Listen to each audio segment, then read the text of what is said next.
गाइजहरु चैते दशैंको उपलक्ष्यमा चाहिँ आज हाम्रो यहाँ एउटा 4 खुट्टेको हत्या गरिएको छ र 4 खुट्टेको हत्यारा गर्ने मान्छेहरुलाई म देखाउँदै छु।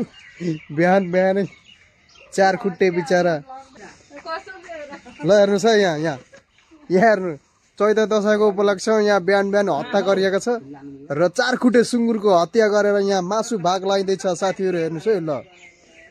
अब यो मासु कति किलो हो भान्जा कति किलो भयो सुँगुर 50 केजीहरु साथीहरु ल सबै डल्लै घरमा राख्ने हो। हेर्नुस् त गाइसहरु हामी मान्छे हो कि हामी राक्षस हो हेर्नुस् 50 केजी मासु घरमा राखेर खाइदिने हो सबै त्यो पनि सुँगुरको। हजुर गाइसहरु उहाँको नाम चाहिँ हो ठुलबहादुर मिस्टर ठुलबहादुर।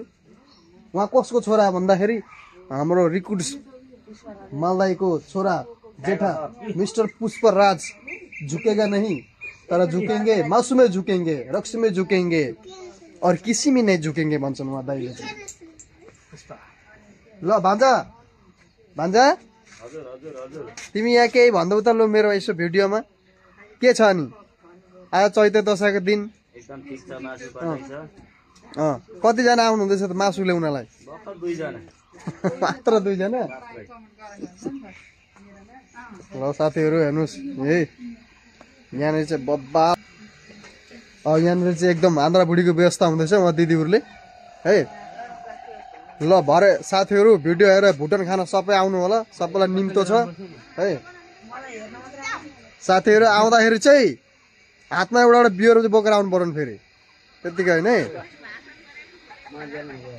बियर सेयर बोकेर चट्टा आउनु पर्यो है भुटन खाना। हजुर हजुर के भन्नुभएको दिदी?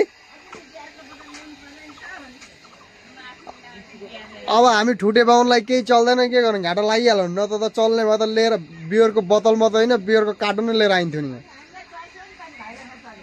भान्जा यो सुँगुरको बिहान बिहान हत्या चाहिँ कसरी गरियो भन त ल डिटेल कुरामा म रिपोर्ट लेख्छु। भाला खोजेर बन्चराले हानेको त हैन नि?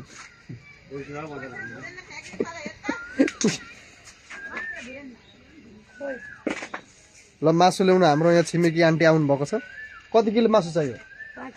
5 किलो। के को लागि 5 किलो? एक्लै हुनुहुन्छ त नि? कहाँ एक्लै छ? ठुले छैन ए ठुललाई पनि प्लस हो उता छोरो होइन म। ल साथी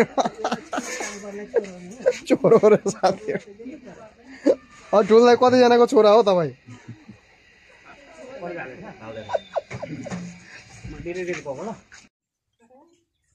ल गाइसहरु हाम्रो काम फिनिश भयो। हजुर के हामी ठुटे बाहुनलाई चल्दैन हो के गर्नु चल्दैन हो के गर्नु नखाने हामी त खसी मात्रै खाने खसी। ल साथीहरु भ्लग हान्दिरहेछ है बिहान बिहान सुँगुर कटाउनु भएको छ आज त जस साथीहरु टाइम पासको लागि यो भिडियो हो। भिडियो हेरेर अनर्थ नसोच्नु होला है इन्टरटेनमेन्टको लागि चाहिँ बनाइएको हो त्यसैले गलत नसोच्नु होला है।